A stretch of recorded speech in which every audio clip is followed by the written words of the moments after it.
Ya Imam Ar-Rus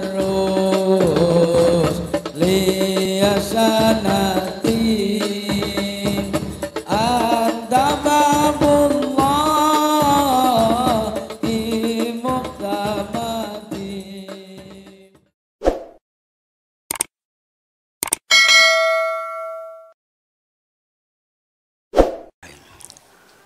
Assalamualaikum warahmatullahi wabarakatuh. A'udzubillahi minasyaitonirrajim. Bismillahirrahmanirrahim.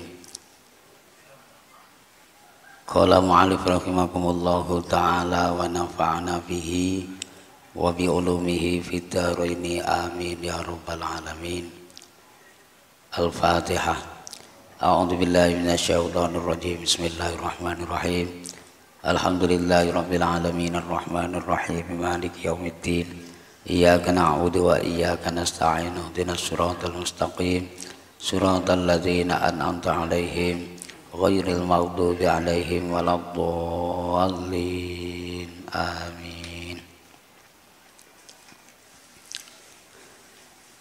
Melanjutkan pembahasan malam Selasa yang lalu.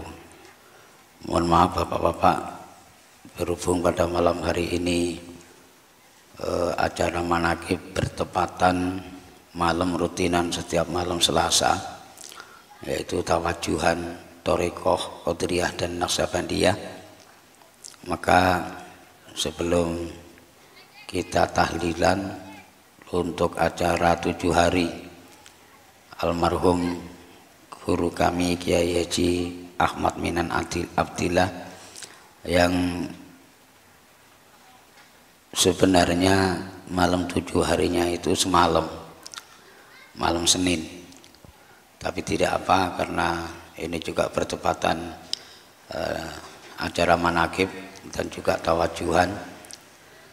Maka bapak-bapak untuk bisa mengikuti acara ini sampai selesai, walaupun toh yang belum ikut Thariqah bisa mengikutinya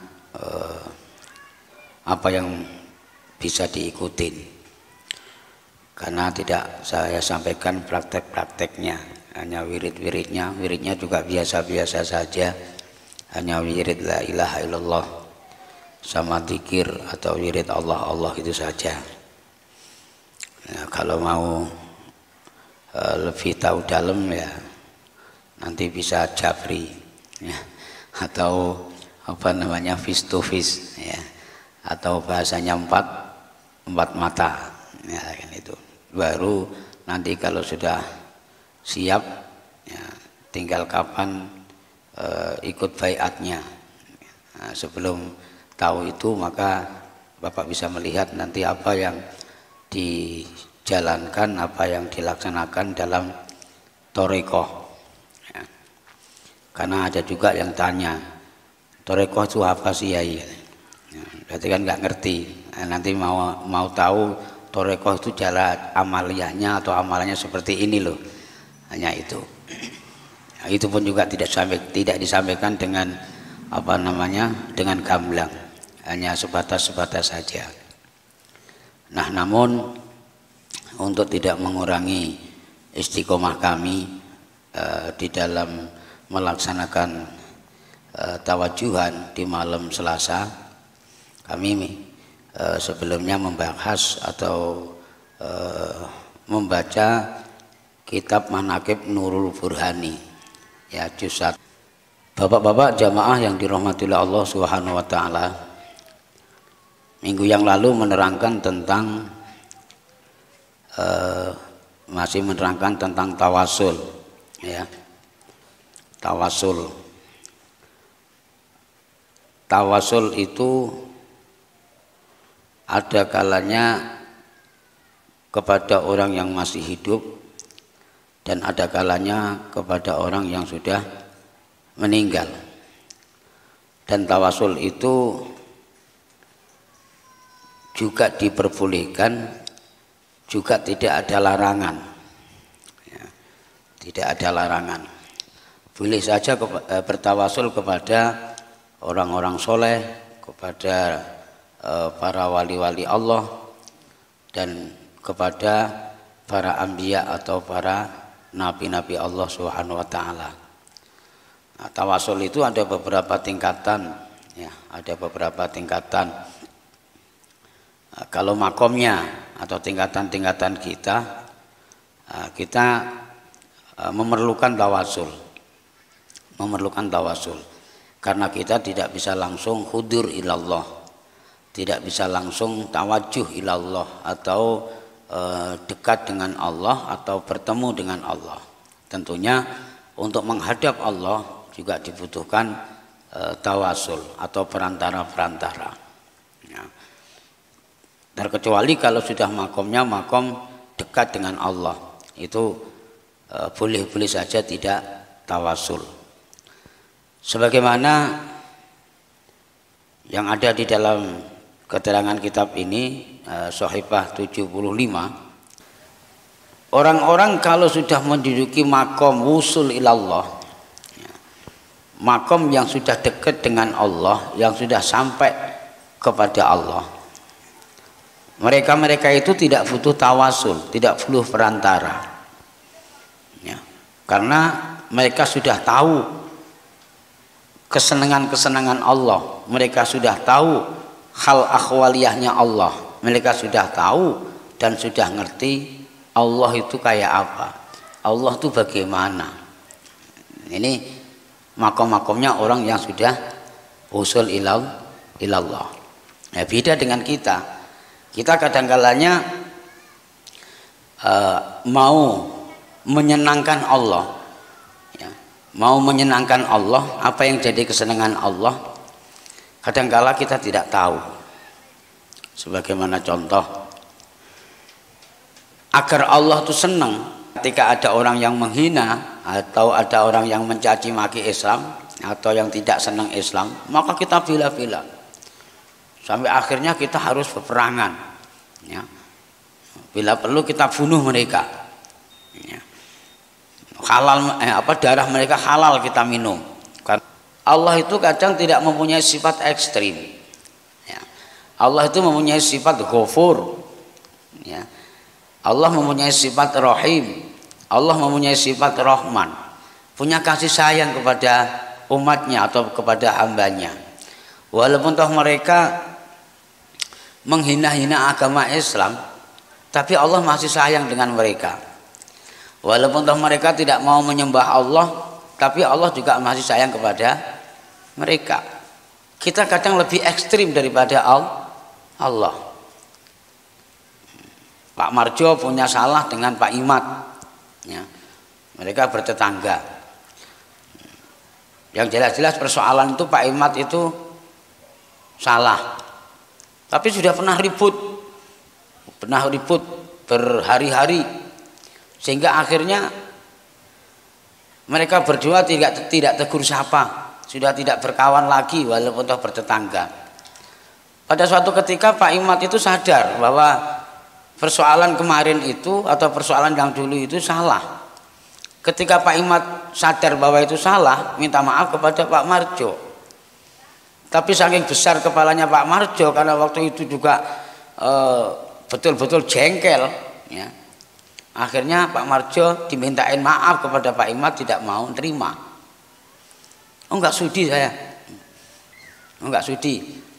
Masalah ini tidak cukup hanya minta maaf gitu saja, kan gitu.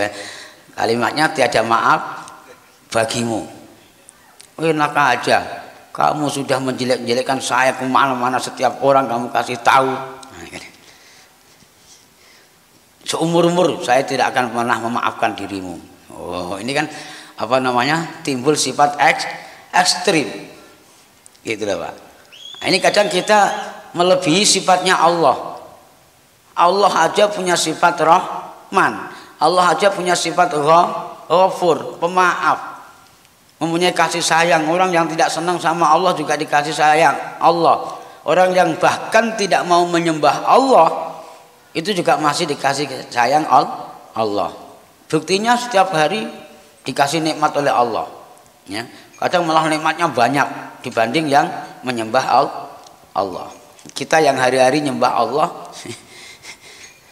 wiridnya juga banyak-banyak, dikirnya banyak-banyak, kadang miskin aja terus. Ya Pak ya. Orang yang tidak pernah menyembah Allah, nggak pernah sholat dan tidak mengakui bahwa Allah itu sebagai Tuhannya, itu malah kadang dikasih rezeki oleh Allah melimpah luas. Uangnya di rumah itu ratusan juta, bahkan di bank itu miliaran, triliunan. Oh, coba bayangkan Pak, itu saking besarnya kasih sayang Allah. Nah, Bapak-bapak yang dirahmati Allah Subhanahu wa taala, kembali kepada persoalan bahwa orang-orang yang sudah dekat kepada Allah, tingkat kemakrifatannya sudah tinggi, itu kadang-kalanya mereka tidak bertawasul, mereka langsung sama Allah, ya. Tapi kadang-kalanya mereka malah justru tidak mau minta apa-apa sama Allah, sebagaimana kasus yang dialamin oleh Nabiullah Ibrahim alaihi salam. Ketika dibakar oleh Raja Namrud, ya, diikat langsung dilemparkan di tengah-tengah bara api. Ini maknanya tadi seperti itu Pak, atau translate-nya seperti itu, ya. Ketika sudah berada di tengah-tengah bara api, malaikat Jibril datang mengatakan kepada Nabiullah Ibrahim, ya Nabiullah Ibrahim, kamu mempunyai hajat apa? Kamu butuh apa perantara dengan saya, biar saya mintakan sama Allah Subhanahu wa taala. Dalam keadaan kecepit, dalam keadaan kepepet, dan dalam keadaan kena azab yang seperti itu daripada Fir'aun. Apa jawab Nabiullah Ibrahim? Saya tidak butuh perantara dengan kamu wahai Jibril, saya terima kasih, ya. Terima kasih sudah kamu tawarkan jasa kepadaku. Setelah itu malaikat Jibril menyampaikan lagi kepada Nabiullah Ibrahim alaihissalam, ya udah kalau gitu wahai Ibrahim, kamu langsung cepat minta sama Allah. Kalau nggak cepat-cepat minta sama Allah, nanti kamu terbakar, ya, bara api yang segitu besarnya, dan kamu tidak bisa berbuat apa-apa karena kamu diikat oleh bala tentaranya ataupun anak buahnya Namrud, ya, kan gitu artinya. Jawabnya Nabiullah Ibrahim apalagi coba Bapak? Hasbi an su'ali ilmuhu bihali, ya. Sungguh penglihatan Allah Subhanahu wa taala terhadap persoalanku ini wahai Jibril. Allah Subhanahu wa taala tahu dengan kasus yang saya alamin hari ini. Allah tahu kalau saya lagi diikat oleh Namrud hari ini atau sekarang ini. Allah tahu bahwa saya dilemparkan anak buahnya Namrud di tengah bara api. Allah tahu. Nggak usah saya minta-minta, biar Allah akan memberikan pengadilan sendiri kepada aku, agar Allah bisa menentukan sendiri terhadap aku, terhadap persoalanku. Masya Allah, ini kalau sudah dekat sama Allah. Ini bapak-bapak jamaah yang dirahmati Allah Subhanahu wa taala, ada kalanya orang-orang yang sudah dekat dengan Allah Subhanahu wa taala itu malu kalau merengek-rengek sama Allah. Ya, setiap saat, setiap hari minta, ya, ngemis-ngemis sama Allah. Ya Allah, semoga maksud dan tujuanku berhasil ya Allah, semoga niatku terkabulkan ya Allah, semoga rezekiku lancar, semoga usahaku lancar, semoga daganganku laris ya Allah, dan sebagainya. Itu kalau orang-orang yang betul-betul dekat sama Allah itu malu, ya, malu, tidak mampu mengucapkan lisannya untuk meminta-minta kepada Allah. Karena bagi orang-orang yang dekat sama Allah, minta sama Allah itu merasa su'ul adab, ya, su'ul adab, ya. Mempunyai prasangka buruk dengan Allah, seolah-olah Allah itu kalau nggak diminta nggak dikasih, seolah-olah Allah itu lokek, Allah itu pelit, gitu loh. Ini beda dengan kita Pak, ya, beda dengan kita. Kita ini walaupun sudah dikasih, minta aja terus, ini kan, minta aja terus. Setiap hari berapa kali kita minta, habis sholat duhur minta, habis ngasar minta, habis maghrib, habis isya, habis subuh. Itu baru selepas sholat saja, belum dalam perjalanan, ya, belum dalam perjalanan. Ya Allah, kapan masalahku ini selesai ya Allah? Gimana istriku kayak gini terus ya Allah? Kenapa engkau ngasih istri aku yang seperti itu ya Allah? Terus aja gitu. ini baru istri, nanti belum anak, ya. Bapak pernah nggak menghitung permintaan Bapak dalam 24 jam itu? Ini mau ngaji kok badan terasa capek kali ini, ya Allah gimana ini ya Allah, ya kayak macam sakit-sakit ini ya Allah, ya mudah-mudahan pokoknya, mudah-mudahan terus itu kelas-kelas kita, sehingga seolah-olah ini Allah ini kalau nggak kita todong nggak dikasih. Ya, padahal bagi orang-orang yang makomnya sudah wusul ilallah, merengek-rengek meminta-minta sama Allah itu su'ul adab, ya, su'ul adab. Pekerti yang budi pekerti yang tidak baik terhadap Allah, karena dengan merengek-rengeknya itu suudzon, punya prasangka buruk dengan Allah. Itu loh Pak. Maka orang-orang yang sudah husul ilallah, yang sudah dekat dengan Allah, mereka akan selalu husnudzon sama Allah, berprasangka baik. Untuk apa aku Jibril, kata Nabiullah Ibrahim, merengek-rengek meminta-minta sama Allah? Nggak usah saya merengek-rengek meminta-minta sama Allah. Allah ngerti kok kalau saat sekarang ini aku lagi diikat oleh Namrud. Allah ngerti kok kalau sekarang ini aku lagi dicampakkan oleh Namrud di tengah-tengah bara api. Allah ngerti. Saya serahkan semua Allah dengan permasalahan ini. Nah, hasbi an su'ali ilmuhu bihali. Allah selalu melihat. Ini bapak-bapak yang dirahmati Allah Subhanahu wa taala, makomnya seseorang yang sudah bisa usul kepada Allah. Sehingga orang-orang yang sudah usul kepada Allah tidak butuh perantara, tidak butuh wasilah. Nah, apakah itu sombong? Ya, tidak. Ya, makomnya bukan makom-makom seperti kita. Kita ini kadang kalau nggak dituntun nggak ngerti. Ya. Dituntun aja kadang masih harus dijongkrokkan itu lah, harus didorong supaya melek matanya kadang. Ya. Kamu kalau nggak nggak diwajibkan sholat, kamu nggak mungkin sholat. Betul nggak Pak? Coba kalau seandainya ada hukum yang tidak mewajibkan sholat, mungkin nggak kita ini sholat? Nggak mungkin. Walaupun toh 5 waktu itu beratnya minta ampun, Pak. Ya. Walaupun toh 5 waktu itu beratnya minta ampun. Yang bisa ringan itu kalau kita lagi nganggur, itu biasanya ringan, nggak ada kerjaan, mungkin lagi di PHK oleh perusahaannya atau lagi nganggur, nah itu kadang masih ringan. Duhur jamaah, asar jamaah, 5 waktu jamaah terus, sehingga saking rajinnya nanti kalau ada tetangganya yang nggak jamaah diejek.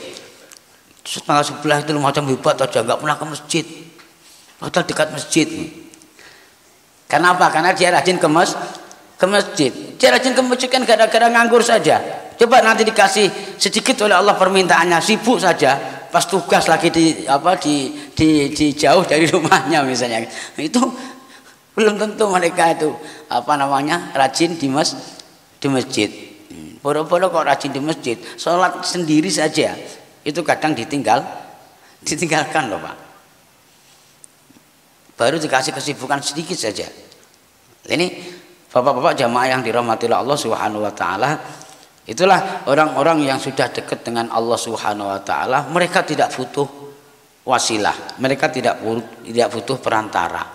Nah, saking tidak butuhnya wasilah dan tidak butuhnya perantara, meminta sama Allah saja nggak mau karena dia malu. Kenapa malu? Sudah banyak pemberian Allah tanpa diminta. Sudah banyak. Kenapa aku harus minta-minta terus? Ya. Terus macam Allah tuh nggak ngerti dengan hajat kita. Macam Allah tuh juga nggak tahu tentang keluh kesah kita. Malam ini tahu Allah melihat kita semua nih Pak. Ada yang punya masalah keuangan, ada yang punya masalah keluarga, ada yang punya masalah perusahaan, ada yang punya masalah tentang apa lagi Pak? Macam-macam pokoknya. Itu Allah ngerti semua. Apalagi bentuk wajah-wajah kita ini wajah-wajah bermasalah. Wajah-wajah kita ini wajah-wajah bermasalah. Dikasih gaji per bulan 3,5 juta masih kurang.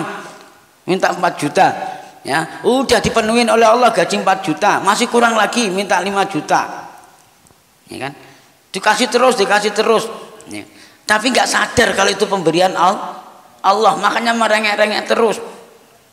Ngertinya itu dari hasil kerja keras kita selama 1 bulan, sehingga kita mendapatkan upah, sehingga kita mendapatkan gaji dari sebuah perusahaan. Tapi kita tidak sadar bahwa Allah itu menggerakkan bos yang ada di perusahaan itu untuk menggaji kalian. Gitu. Kita nggak sadar kalau Allah memberikan rezeki kalian atau memberikan rezeki kita itu dengan perantara, melalui bos-bos kita, melalui atasan-atasan kita, atau melalui kerjaan kita. Kalau seandainya Allah memberikan rezeki kepada kita, memberikan duit kita tanpa perantara, mungkin bisa juga kita tidak bisa menikmati duit itu, Pak. Contoh saja misalnya, Bapak Jidan ini lagi oka-oka, misalnya kan. Oka-oka ini kan nggak ada perantaranya dengan manusia, perantaranya dengan khodam misalnya. Khodamnya itu bisa jin, bisa malaikat, ya. Wiridan yang dibuat wirid sholawat naria, ya. Aku malam ini harus mengedilkannya, tinggal sedikit saja ini, cair duit ini kan. Baca sholawat naria jumlahnya 4.444, ya. Dan ini petunjuk dari guru besarnya itu harus dilakukan di tengah-tengah jalan yang tanpa kena satir, tanpa kena hijab, harus tembus sampai ke langit, ya. Begitu sudah wiridan, dihantam oleh Allah beberapa uang plat-platan yang masih ikatan, Pak, ya. Tiba-tiba datang sendiri jatuh sendiri dari atas ke kepalanya Bapak Jidan, ya. Kalau mungkin 1 ikat nggak apa-apa, kalau ratusan atau ribuan ikat apa nggak game jadinya, Pak. Betul Kak? Itu yang tanpa perantara. Jengkel aku dengan Bapak Jidan ini, ya kan? Ini kalau tiap malam ngerengek terus, ya. Nanti jin ngadu, nanti malaikat ngadu. Udahlah, aku nggak mau pakai perantara dia, ya. Aku kasih sendiri, mungkin 1000 ikat, ya. 1000 ikat kalau duit 100 ribuan itu besar loh, Pak, lebar loh. Berat juga itu. Langsung jatuh bril gitu di kepalanya, apa nggak pingsan. Walaupun dapat uang miliaran tapi tidak bisa menikmati uangnya. Bapak-bapak yang dirahmati Allah Subhanahu wa taala, itulah tawasul atau perantara. Ini lagi-lagi berhadapan dengan diri kita masing-masing, ya kan, bahwa kelas kita atau level kita atau makom kita ini makom yang tidak bisa meninggalkan perantara. Ya. Kita tahu tentang ilmu agama juga mesti ada perantara. Perantaranya siapa? Perantaranya kiai, perantaranya guru, perantaranya ustadz. Tanpa kiai, tanpa guru, tanpa ustadz nggak bisa kita, Pak. Betul apa enggak? Tanpa guru, tanpa kiai, tanpa ustadz tidak bisa. Apalagi siapa nih? Ya, Mas Boni aja lah. Apalagi Mas Boni nggak pandai bahasa Jawa. Kitab yang dibaca ini malah kita berbahasa Jawa. Sampai kiamat kurang 2 hari nggak paham ini, Pak. Andai kata paham, yakinlah masih akan tersesat. Bisa ditanyakan dengan Pak RT, Pak Firman. Baru memaknain membaca bahasanya saja sudah salah Pak Budi, ya. Apa kemarin itu?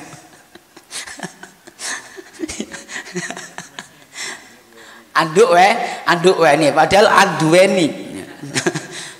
Itu untung nggak diterjemahkan anduknya weni. Lalu seperti itu. Lah ini kan butuh perantara, seorang kiai atau seorang ustadz supaya menjelaskan.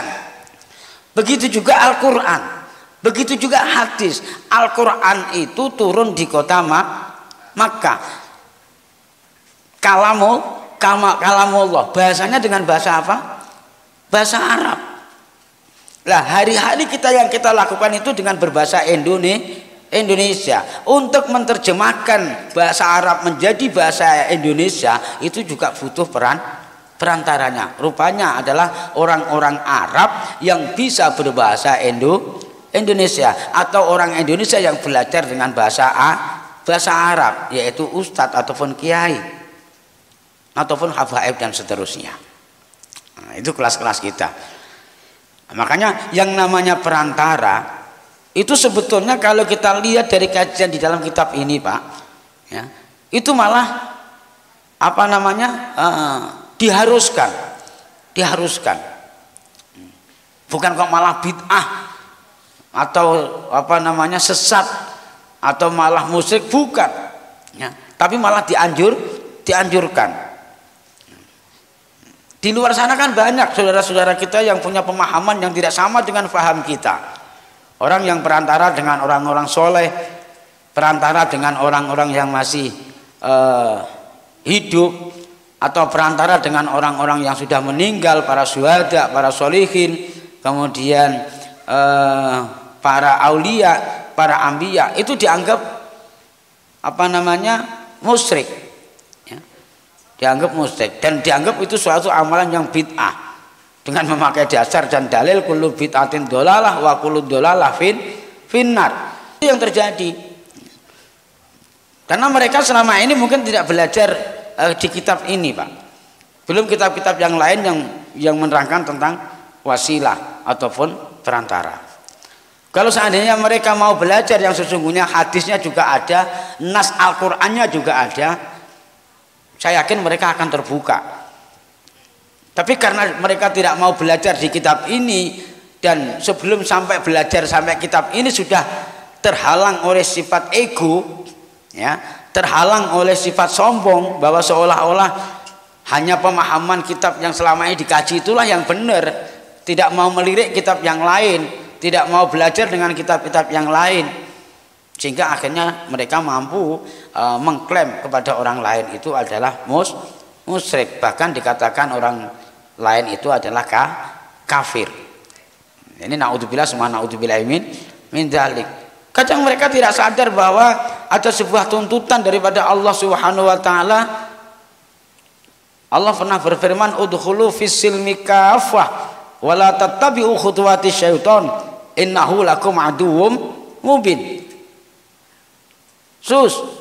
Masuklah kamu susilo di dalam agama Islam yang kafah, yang sempurna ya. Belajar itu jangan nanggung-nanggung, jangan separuh-separuh, jangan hanya sebelah mata saja yang kamu pelajarin, jangan hanya sebagian kitab saja yang kamu pelajarin. Bila perlu semua kitab karangan dari Imam Syafi'i, Imam Maliki, Imam Hambali dan seterusnya ya. Bila perlu kita ikut hujjah yang disampaikan oleh sahabat Abu Bakar, sahabat Umar, sahabat Utsman dan sahabat Ali. Jangan hanya mengambil satu sahabat saja. Maka belajarlah kepada agama Islam dengan keseluruhan. Jangan separuh-separuh, jangan nanggung-nanggung ya. Wala tattabi'u khutuwati syaiton, dan janganlah kalian semua gampang ataupun mudah tertipu daya dengan bujuk rayu setan. Innahu lakum aduwwum mubin, sesungguhnya setan itu adalah musuh yang nyata bagimu. Artinya dalam ayat ini kalau kita jelaskan, kalau kita uraikan Bapak, akibat daripada kedangkalan pemahaman kita, akibat daripada kekurangan ilmu kita dan kurangnya kita belajar, maka gampang kita ketipu daripada setan, gampang kita terbujuk daripada setan. Sebagaimana contoh ya, kalau ilmu kita separuh, ilmu kita nanggung-nanggung ya, nggak sampai komplit, itu menimbulkan reaksi di dalam diri seseorang, itu gampang melihat kesalahan orang lain dibanding melihat kesalahannya sendiri. Bahasa orang Jawa dulu, le, na, cong, belajarlah terus kamu, belajar terus. Dan ketika kamu belajar, memakailah filosofi apa namanya padi. Padi itu semakin berisi semakin merunduk, bukan semakin dangak ya, semakin merunduk. Jadi semakin pinter, semakin alim, semakin tua, banyak ilmunya, itu semakin merunduk, semakin rendah hati, semakin rendah diri, bukan malah semakin geleng-geleng kepala, semakin sombong, semakin takabur, bukan malah semakin banyak menyalahkan orang lain, tapi justru malah semakin banyak mencari kesalahan-kesalahan diri sendiri. Ini bapak-bapak yang dirahmati Allah Subhanahu wa taala, sengaja ini kita kaji setiap malam Selasa itu biar di dalam diri kita itu ada ilmu ya, ada ilmu untuk menangkis ya, untuk menolak bujukan-bujukan ataupun rayuan-rayuan ataupun tipu daya daripada orang-orang yang selama ini selalu membid'ah-bid'ahkan kita, selalu memusyrik-musyrikkan kita, bahkan selalu mengkafir-kafirkan kita. Gara-gara kita rajin ziarah kubur, musyrik. Gara-gara kita sering ziarah para wali 9, ya, guru-guru mursyid kita, itu diklaim kita kelompok-kelompok musyrikin. Ya. Gara-gara kita setiap malam Jumat mengadakan marhaban, membaca berjanji, membaca kisah daripada perjalanan hidupnya Kanjeng Nabi Muhammad SAW, itu juga dibilang bid'ah, ya, kelompok-kelompok yang tersesat, gitu loh Pak. Gara-gara kita tidak masuk atau tidak mau ikut paham mereka, kita dibilang mereka adalah, kita ini orang kafir, ya, perlu disyahadatkan kembali. Ini naudzubillah summa naudzubillahi min dzalik. Karena itu Bapak-bapak yang dirahmati Allah Subhanahu wa taala, kita harus kejar terus ilmu ini, ya. Dan harus kita kantongin terus ilmu ini untuk supaya di dalam diri kita tidak gampang terombang-ambing, tidak mudah terkicau dengan omongan-omongan orang yang tidak bertanggung jawab. Dengan mudahnya mereka mengkafir-kafirkan orang lain, ya. Dengan gampangnya mereka memusyrik-musyrikan orang lain. Sementara mereka ngajinya saja belum tamat. Ngajinya saja belum tamat. Kadang baru hafal satu hadis saja, baru hafal satu ayat saja, udah berani menyalahkan orang. Padahal ketika mereka dites disuruh baca tulisan-tulisan miring saja, otaknya jadi miring. Kita tes, ya, kita ajak duduk bersama, musyawarah bersama atau diskusi bersama, kita sodorkan mereka kitab yang tulisannya miring-miring, jadi miring otak mereka, Pak. Nggak bisa baca. Karena apa? Karena selama ini yang dibaca hanya terjemahan bahasa Indonesia. Bahkan yang dibaca sekarang memakai panduan daripada Mbah Google. Cobalah Bapak buka mata kepala Bapak, melihat yang ada di YouTube itu, ya, yang ada di YouTube. Orang yang awalnya nggak ngerti apa-apa, beberapa bulan terakhir bisa ngerti apa-apa, bisa tahu apa-apa. Ketika mereka mengupload sebuah statement ataupun status, itu seolah-olah bahasanya kayak macam ustadz, ya. Ada hadisnya juga, tulisannya Arab. Arabnya nggak ada harokatnya loh Pak, ya. Pernah nggak baca itu, ya? Contoh sajalah Pak Untung, ya. Pak Untung ini saya ambil contoh, nggak bisa baca Arab, boro-boro nulis Arab.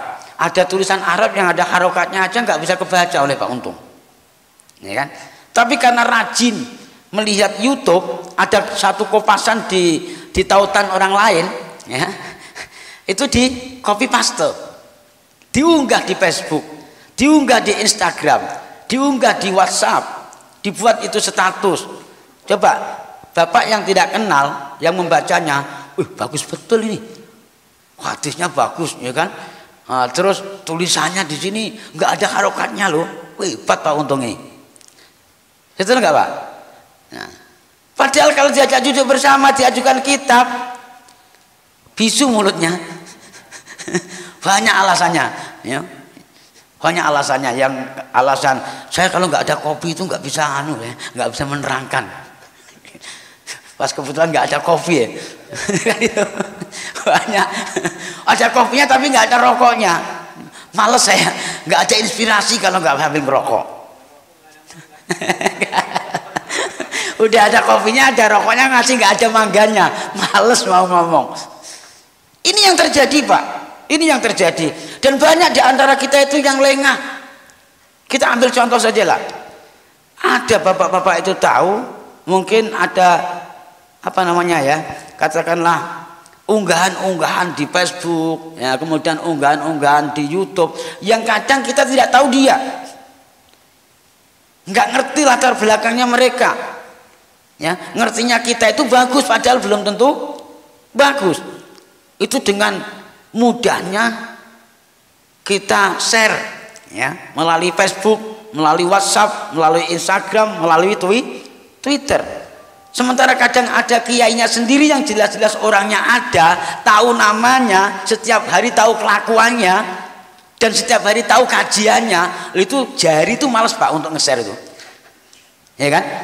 Masa contohnya saja lah, saya itu punya YouTube, kawan saya di Facebook itu hampir jamaah ini semua mau 90% loh Pak. Tapi jarang yang saya lihat di antara murid-murid saya nge-share daripada YouTube kiainya. Jangan ngangguk-ngangguk mau seperti itu Pak zaman akhir. Jangan ngangguk-ngangguk, boro-boro baca, nge-share saja nggak mau itu. Padahal kalau dihitung itu sama-sama bayar loh. Ini dari apa namanya ceramahnya si A, ceramahnya si B. Kita nggak ngerti si A si B itu Pak. Pada suatu ketika kalian itu dimintain oleh Allah pertanggungjawaban, ketika kupasan kalian ataupun tautan kalian itu dibaca orang lain, besok di akhirat kamu mau ngomong apa? Ya, Jordan membaca statusnya Boni, ya kan? Statusnya Boni itu ambillah yang baik, tinggallah yang buruk.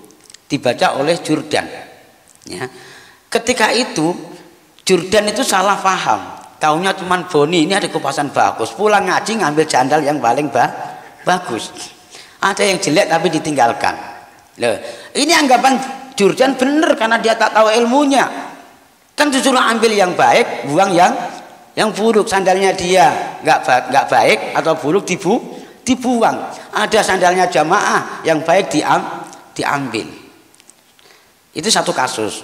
Suatu saat akan ditanya oleh Allah di akhirat, ya kan? Akan ditanya oleh Allah di akhirat. Kamu kok pernah ngambil sandal, nyuri sandal yang bagus, ya? Terus kamu buang sandal yang jelek itu, amalan itu dari mana? Aku melihat statusnya Pak Boni waktu di dunia, ya Allah. Cari Boni itu. Ini jangan ketawa loh Pak, ini serius ini Pak. Ini pertanggungjawaban amalia seseorang. Dicari Boni itu. Begitu dicari Boni ketemu, bener nggak kamu pernah masang status sehingga diamalkan oleh Jordan seperti ini? Bener ya Allah. Terus kamu tahu itu dari mana? Nggak tahu ya Allah. Dulu juga pernah baca-baca itu aja, nggak tahu siapa. Ini Pak yang dikatakan dolun mudilun, sudah sesat tapi menyesatkan orang. Ini zaman akhir kadang pada nggak ngeh Pak. Apalagi kalau orang yang sudah bertahun-tahun mengidolakan pengen punya HP Android yang bagus. Oh, yang RAM-nya minimal tuh 8 giga lah ya. Minimal ya. Kameranya berapa? 36 megapiksel misalnya. Oh, ini lagi senang-senangnya punya handphone baru. Oh, itu kupasan-kupasan apa saja Pak. Itu pengen diunggah. Tapi kadang kita tidak sadar bahwa apa yang kita lakukan itu besok akan kita pertanggungjawabkan di hadapan Allah. Kalau zaman dulu hadis Kanjeng Nabi, salamatul insan fi hifdzil lisan. Keselamatan seseorang itu tergantung bagaimana menjaga mulutnya. Kalau mulutnya bisa berbicara baik, sama orang itu ngomongnya bagus, selamatlah orang itu. Tapi kalau mulutnya suka nyinyir, ya apa bahasanya? Nyinyir ya, atau suka ghibah atau ngomong yang kadang nyakitin hati orang, jangan salahkan kalau mulut itu ditampar orang lain. Keselamatan seseorang tergantung bagaimana menjaga lisannya. Zaman sekarang udah beda Pak, zaman era digital ini udah lain ya. Keselamatan seseorang tergantung bagaimana menjaga dua jarinya. Kalau jarinya nggak usil aja terus, ya, itu insya Allah selamat lah Pak. Tapi kalau jarinya usil aja terus, itu akan menarik suatu problem atau persoalan. Kelihatannya diem orangnya, pendiam, nggak pernah neko-neko, tapi sibuk dengan HP-nya, ya, perang di media sosial. Makanya saya tadi ada salah satu murid saya yang tanya tentang masalah hukum, ya, masalah torekot. Enggak saya jawab melalui kupasan di WhatsApp. Tunggu nanti malam aja kita kumpul. Alasan saya selain juga capek kita ngutak-ngutak, nanti takutnya salah paham karena ekspresi daripada gaya kita nulis, gaya kita menyampaikan itu kadang tidak sama di WhatsApp-nya atau di SMS-nya. Dalam SMS atau WhatsApp itu kita gurau, nah, nada gurau itu tidak ada. Titik dan koma juga kadang tidak pas. Orang menerjemahkan bisa lain. Ini bapak-bapak yang dirahmati Allah Subhanahu wa taala.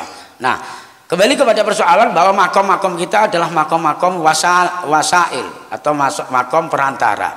Yang apa saja kita harus tawasul, harus mencari perantara. Lah mencari perantara juga yang jangan sampai salah, ya. Yang penting orang, ya. Mau ngerti atau tidak, wallahu alam, yang penting orang. Itu kadang kita juga akan bisa tersesat. Apalagi juga bisa kita buktikan atau kita lihat dengan kedua mata kita. Akhir-akhir ini banyak sebuah penampilan ataupun gestur yang betul-betul meyakinkan. Enggak begitu pintar enggak apa-apa, yang penting pakai jubah, pakai songkok haji, ya kan? Jenggot agak dipanjangkan sedikit. Kalau duduk jangan dangak lah, ya, tapi agak dinglok terus. Itu mesti dilihat oleh orang lain macam orang alim, betul enggak, Pak? Macam orang pintar, ngomongnya dijaga supaya berwibawa. Enggak sama dengan kita asal ngoceh saja, enggak. Itu kelihatan orang alim, lu padahal di dalamnya juga tidak ada ilmunya. Ada juga yang bentuknya seleke, ya, seleke. Kalau pakai songkok itu nggak pernah betul, mirang-miring nggak karu-karuan. Ya Pak ya.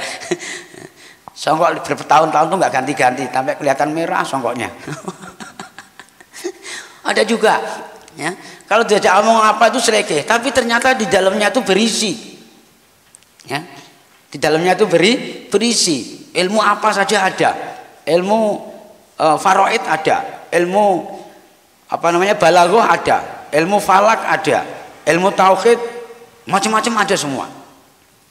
Tengok orangnya nggak getain, tengok orangnya itu dari gesturnya itu nggak meyakinkan. Apalagi dilihat kerjaannya hari-hari cuman bergelepotan dengan oli, bukan itu. Bengkel maksudnya, tapi bukan Pak Heru, Pak Marjo, kan itu. Udahlah, nanti akunnya gede besar kepala ini Pak Yai nyindir aku nyindir Pak Marjo, kan sama aja, dia juga hari-hari berkeliputan dengan oli, cuman bukan motor. Jangan ditengok itunya, ya kan? Tengok aja lah jenggotnya atau udah mulai putih tuh, berarti ilmunya udah mulai banyak. Yang penting jangan tanya dengan goib saja, ya kan? Kalau tanya-tanya kan dengan goib kabur dia. Ini bapak-bapak jamaah yang dirahmati Allah Subhanahu wa taala, itulah perantara ataupun wasaid. Ya. Ada juga yang sudah kelas-kelasnya, yang sudah makom-makomnya, mereka tidak butuh perantara, tapi mereka langsung wusul ilallah, langsung menghadap Allah Subhanahu wa ta'ala. Dan saking langsungnya taunya tentang Allah, mereka kadang merasa malu untuk merengek-rengek meminta-minta kepada Allah. Nah, karena mereka sadar bahwa Allah itu maha tahu, maha ngerti, ya, maha adil, dan akan mengadili kepada hambanya dalam bentuk apa saja perbuatan hambanya itu. Yang baik juga akan dikasih kebaikan, yang buruk juga akan dikasih keburukan. Ada juga kalanya yang sebaliknya, yang baik justru malah akan dikasih keburukan, tapi yang buruk malah bisa juga dikasih kebaikan, karena beliau adalah punya hak prerogatif. Untuk itu bapak-bapak dan jamaah yang dirahmati Allah Subhanahu wa taala, demikian yang bisa kita sampaikan pada malam hari ini. Mudah-mudahan ada manfaatnya dan ada barokahnya, dan kita bisa mengambil hikmahnya. Amin ya rabbal alamin. Al-Fatihah. A'udzubillahi minasyaitonirrajim. Bismillahirrahmanirrahim. Alhamdulillahirabbil alamin arrahmanir rahim maliki yaumiddin. Iyyaka na'budu wa iyyaka nasta'in. Ihdinas siratal mustaqim. Siratal ladzina an'amta 'alaihim ghairil maghdubi 'alaihim waladdallin. Amin. Wallahuminkum. Assalamualaikum warahmatullahi wabarakatuh.